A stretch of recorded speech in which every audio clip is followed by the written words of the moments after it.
नमस्कार, एक बार फिर स्वागत है आपका न्यूज़ 18 के डिजिटल प्लेटफॉर्म पर। मैं हूं आपके साथ आपकी host Chitra Sharma. Supreme court ने वक्फ संशोधन अधिनियम 2025 की संवैधानिक वैधता को चुनौती देने वाली याचिकाओं पर पिछले 3 दिन लंबी बहस चली है, जिस पर हम लगातार आप तक अपडेट भी पहुंचा रहे हैं और आपके कमेंट्स भी पढ़ रहे हैं। आपके जो भी कमेंट्स आ रहे हैं उसके सवालों के जवाब भी हम आपको देंगे। उससे पहले आपको बता दें कि हम आप तक सिर्फ न्यूज़ पहुंचा रहे हैं, किसी का पक्ष नहीं रख रहे हैं। तो ये आपको बता दें कि कोर्ट ने पक्ष और विपक्ष दोनों को अपनी बात रखने का पूरा मौका दिया और उसके बाद गुरुवार को 3 मुद्दों पर अपना अंतरिम आदेश सुरक्षित रख लिया, जिसमें अदालतों द्वारा वक्फ बाय यूजर या फिर वक्फ बाय डीड घोषित संपत्तियों को गैर अधिसूचित करने की शक्ति भी शामिल है। सुप्रीम कोर्ट ने साथ ही संवैधानिकता की धारणा के संशोधित वक्फ कानून के पक्ष में होने की बात दोहराई है, जिससे कि अंदाजा हो गया है कि फैसला क्या आने की उम्मीद है।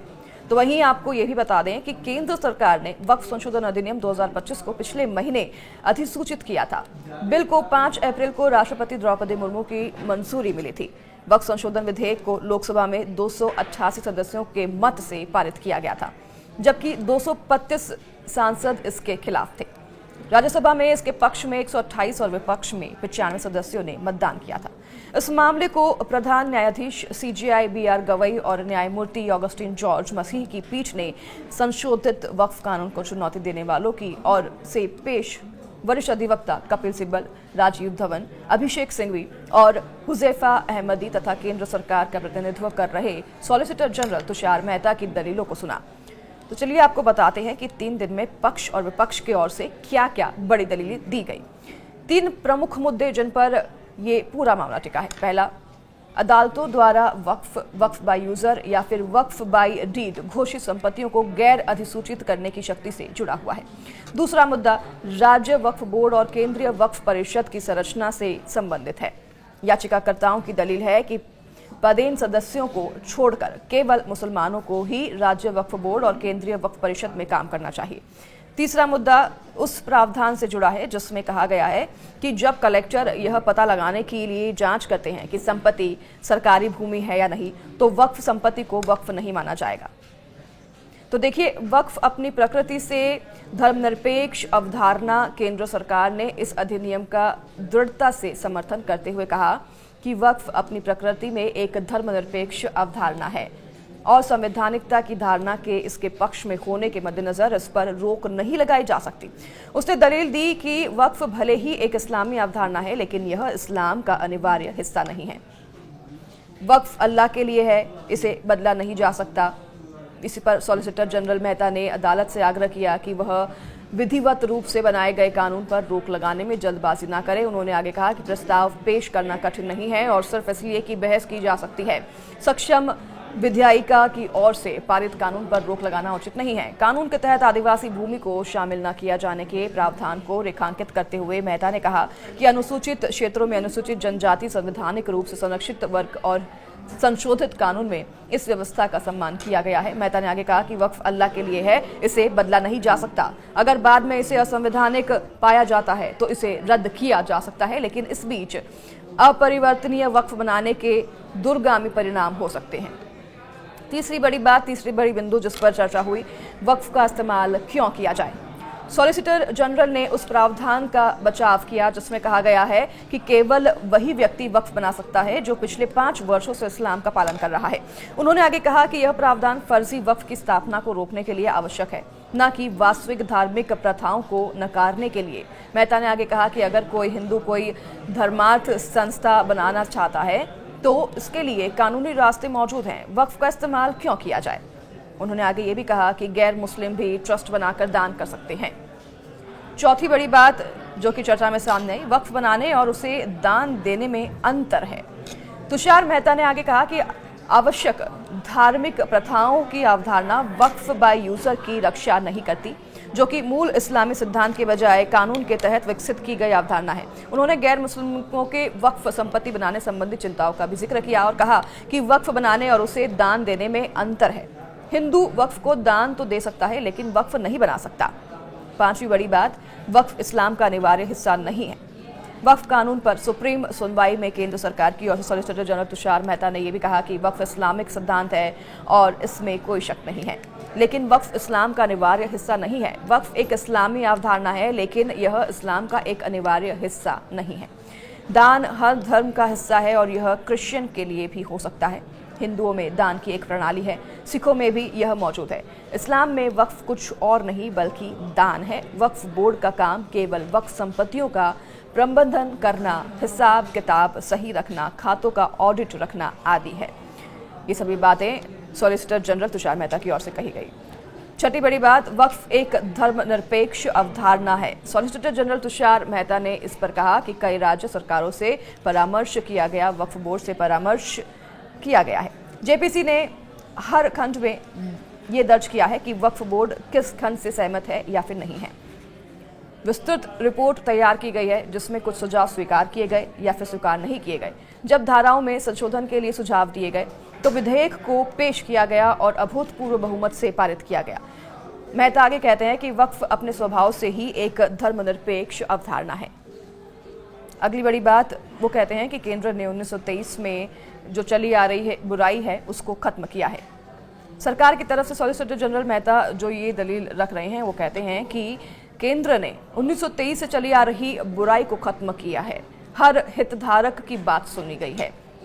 उन्होंने आगे कहा कि कुछ याचिकाकर्ता पूरे मुस्लिम समुदाय का प्रतिनिधित्व करने का दावा नहीं कर सकते। 96 लाख प्रतिनिधित्व उन्हें मिले हैं, जिसमें जेपीसी की 36 बैठकें भी हुई हैं। अगली बड़ी बात, वो कहते हैं सुनवाई में कि वक्फ बाय यूजर सिद्धांत का उपयोग केंद्र सरकार ने सुप्रीम कोर्ट से कहा कि कोई भी व्यक्ति सरकारी जमीन पर अधिकार का दावा नहीं कर सकता है। सरकार को वक्फ बाय यूजर सिद्धांत का उपयोग करके वक्फ घोषित की गई संपत्तियों को दोबारा हासिल करने का कानून अधिकार होना चाहिए, और ये सबसे बड़ा मुद्दा है जिस पर की बहस लगातार चल रही है।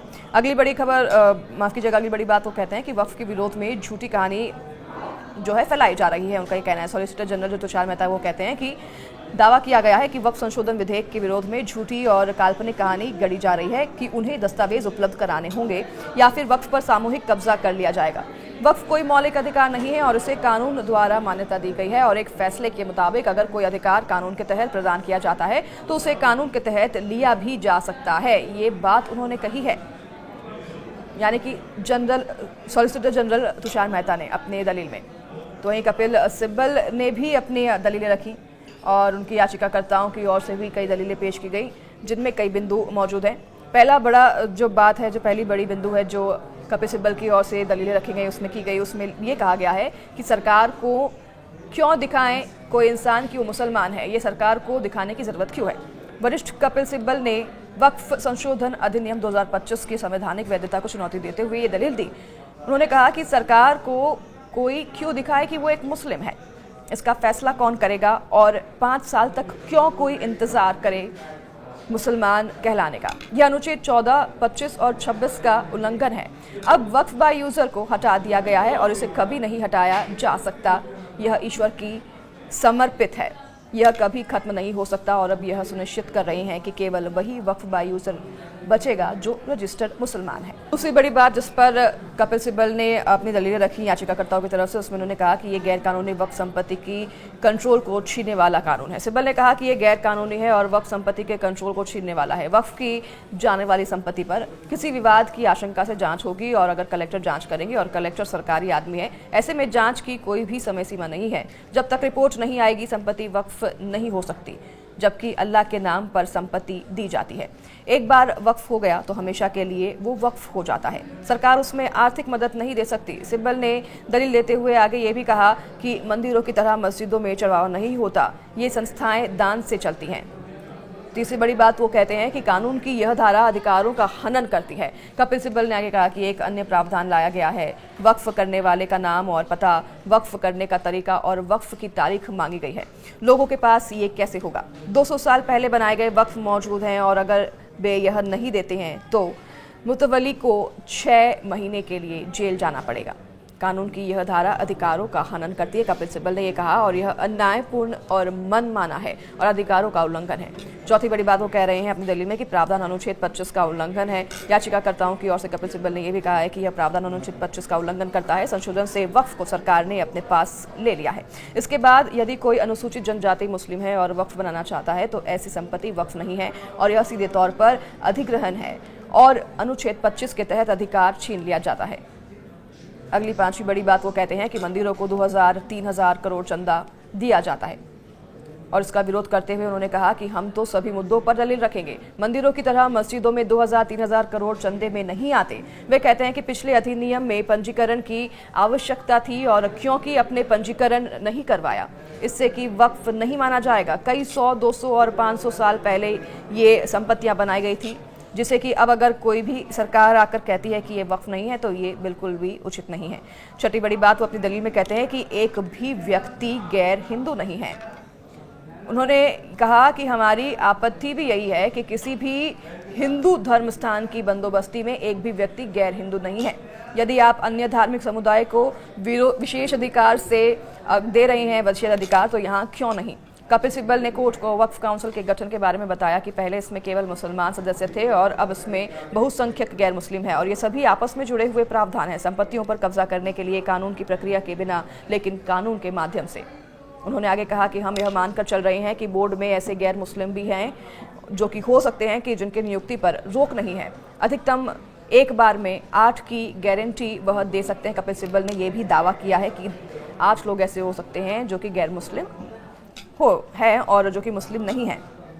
सातवीं बड़ी बात वो कहते हैं कि 11 सदस्यों में से 7 अब गैर मुस्लिम हैं और सिब्बल इस बात पर अपनी सफाई देते हुए कहते हैं कि नया कानून कहता है कि जैसे ही किसी भी इमारत को ASI एक्ट के तहत प्राचीन संरक्षित स्मारक घोषित किया जाता है उस पर वक्फ का अधिकार खत्म हो जाएगा। और नए कानून में प्रावधान किया गया है कि धर्मांतरण के जरिए इस्लाम अपनाने वाले व्यक्ति 5 साल से पहले वक्फ नहीं कर सकता। यह प्रावधान पूरी तरह से असंवैधानिक है। पहले वक्फ बोर्ड में लोग चुनकर आते थे और सभी मुस्लिम होते थे, अब सभी सदस्य मनोनीत होंगे और 11 सदस्यों में से 7 अब गैर मुस्लिम हो सकते हैं, जिसे कि वो गलत ठहरा रहे हैं। आठवीं बड़ी बात वो कहते हैं कि वक्फ पर कब्जा करने का जरिया गलत है। याचिकाकर्ताओं की तरफ से पैरवी कर रहे कपिल सिब्बल ने इस पर भी जोर देते हुए कहा कि इस कानून को ऐतिहासिक, कानूनी और संवैधानिक सिद्धांतों से पूर्ण विचलन तथा गैर न्यायिक प्रक्रिया के माध्यम से वक्फ पर कब्जा करने का जरिया बताया। सिब्बल ने कहा कि यह वक्फ संपत्तियों पर सुनियोजित तरीके से कब्जा करने का मामला है। सरकार यह तय नहीं कर सकती कि कौन से मुद्दे उठाए जा सकते हैं और कौन से नहीं। वहीं वो आगे कहते हैं कि धार्मिक अधिकारों पर अतिक्रमण करना गलत है। कपिल सिब्बल ने धार्मिक अधिकारों पर अतिक्रमण का आरोप लगाया है। वरिष्ठ अधिवक्ता कपिल सिब्बल ने कोर्ट में दलील देते हुए कहा कि यह कानून मुस्लिम समुदाय के धार्मिक और संपत्ति संबंधी अधिकारों का अतिक्रमण करता है। उन्होंने ये भी कहा कि वक्फ संपत्तियां धर्म से जुड़ी होती हैं और इन पर राज्य का नियंत्रण अनुचित और असंवैधानिक है, जो धार्मिक स्वतंत्रता पर हमला है। ये तमाम दलीलें सुनवाई के दौरान रखी गई हैं, जिस पर हम हर रोज आप तक अपडेट पहुंचा रहे हैं और आपके कमेंट्स भी पढ़ रहे हैं। जैसे कि मैंने आपको शुरुआत में बताया, अगर आपके फिर भी कोई सवाल हैं, अगर आपको लगता है कि ऐसे कोई बिंदु हैं जो कि छूट रही हैं, तो आप हमें कमेंट्स में बता सकते हैं ताकि हम आपके सवालों का जवाब दे सकें।